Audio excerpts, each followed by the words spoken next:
Perkenalkan, nama saya Wijayanti. Saya dari Sekolah Tinggi Ilmu Kesehatan Nasional Solo. Saya dari Prodi D4 Tenaga Laboratorium Medik Ahli Jenjang. Saat ini saya berada di Gereja GPIB Tugu atau yang lebih dikenal dengan Gereja Tugu, yang letaknya di Jalan Raya Tugu nomor 20, Kelurahan Semper Barat, Kecamatan Cilincing, Jakarta Utara. Gereja Tugu adalah salah satu gereja tertua di Indonesia dan merupakan cagar budaya di Indonesia.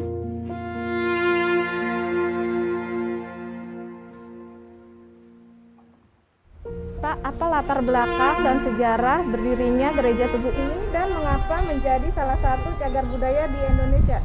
Siap, terima kasih Bu pertanyaan. Kenapa gereja ini disebut sebagai cagar budaya? Hal yang pertama, konstruksi dari bangunan ini berbeda dengan bangunan-bangunan lain. Karena ini bangunan termasuk dalam sejarah dan konstruksinya memang masih bertahan dari sejak dibangun 273 tahun sampai sekarang. Masih asli. Yang kedua, peninggalan sejarah dari Portugis ini memang membuat gereja ini sangat terkenal dipandang ke seluruh dunia. Karena lamanya usianya itu dan struktur bangunan dan kekuatannya itu yang sampai sekarang semuanya masih asli. Yang ketiga, hal yang kenapa diangkat sebagai cagar budaya karena peninggalan sejarah dengan adanya Kampung Tugu ini, begitupun juga dengan ciri khas keroncongnya yang terkenal, yang membuat ini jadi sejarah. Dan ini salah satu dari 12 destinasi di Jakarta. Inilah salah satu kita yang ke-12 dengan diresmikan oleh Gubernur Ali Sadikin sebagai cagar budaya. Bagaimana menurut pandangan Bapak tentang kebinekaan yang ada di lingkungan Gereja Tugu ini, Pak? Oke, kebinekaan yang terjadi di Gereja Tugu dan sekitar warga di sekitar ini sangat kental sekali, sangat hidup rukun dan damai. Kenapa saya katakan begitu? Keterlibatan warga sekitar dan juga jemaat di sini ketika acara bergereja di sini mereka sangat welcome karena itu yang sudah ditanamkan, sudah dibuat oleh pendiri-pendiri zaman dulu seperti itu. Dan salah satu contoh yang kebinekaan kita yang sering kita lakukan di sini bulan ini tanggal 31 Oktober itu selalu kita adakan acara HUT gedung gereja dan HUT GPIB, HUT gereja kita di sini dengan semua berpakaian nuansa adat.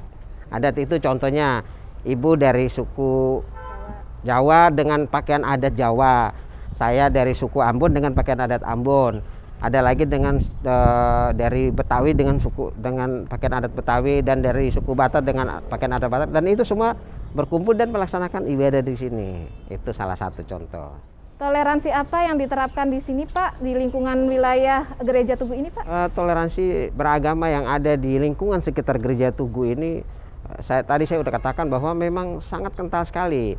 Kenapa? Karena antara gereja yang sudah cukup lama 273 tahun ini dengan lingkungan ini sangat care.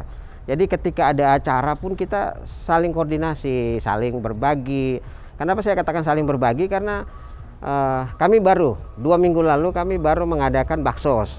Baksos itu kami peruntukan bukan hanya buat jemaat kami, tapi buat jemaat yang di sekitar sini, yang Muslim, yang dari agama lain kami adakan semua. Dan bukan itu saja, kegiatan baksos yang lain, misalkan vaksin massal kami juga bikin di sini. Jadi semua itu kami terbuka, welcome. Jadi kenapa gereja ini sebagai panutan cagar budaya itu salah satunya kerukunan, kebersamaan, keragaman. Bahkan yang paling ini lagi kita care, terbuka untuk terima tamu sekian yang datang pun atau tamu dari mana kami welcome. Hanya kami mengatur waktu, tempat, jadi tidak bertabrakan dengan kegiatan-kegiatan gerejawi. Perkenalkan, nama saya Wijayanti, saya dari Prodi D4 Tenaga Laboratorium Ahli Jenjang. Saya dari Sekolah Tinggi Ilmu Kesehatan Nasional Solo, ya Bu ya. Boleh tahu Bu, nama Ibu siapa Bu? Ibu Artiana. Ibu udah berapa lama tinggal di Gereja Tugu, lingkungan Gereja Tugu ini Bu?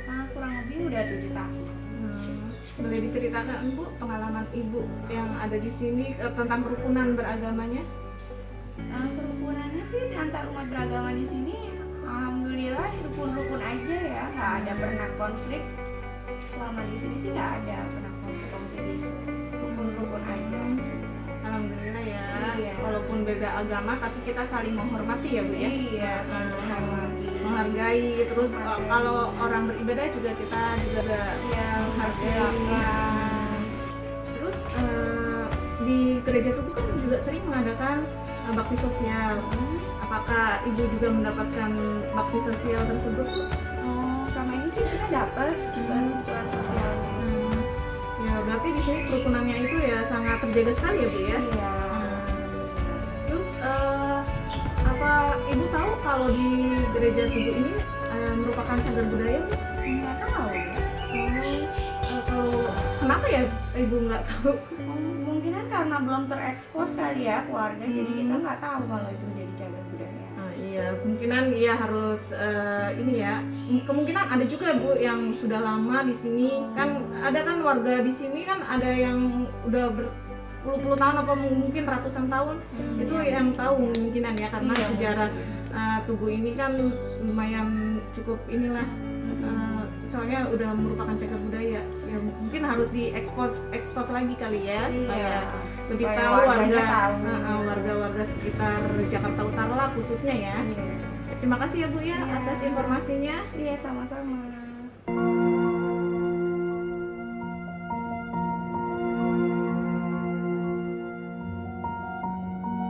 Kebinekaan artinya beraneka ragam, bermacam-macam yang mengarah pada adanya perbedaan dalam masing-masing kehidupan. Bhinneka Tunggal Ika semboyan bangsa Indonesia, terdiri dari masyarakat yang majemuk, yang kaya akan keberagaman, baik keragaman budaya, suku, ras, dan agama. Ini harus tetap dilestarikan dan dikelola dengan baik sehingga tidak ada perpecahan. Perbedaan agama bukan berarti kita saling membenci, tetapi itulah wadah di mana kita saling menghargai, menyayangi, menghormati satu sama lain. Jangan menganggap itu sebagai ancaman karena itu adalah keindahan.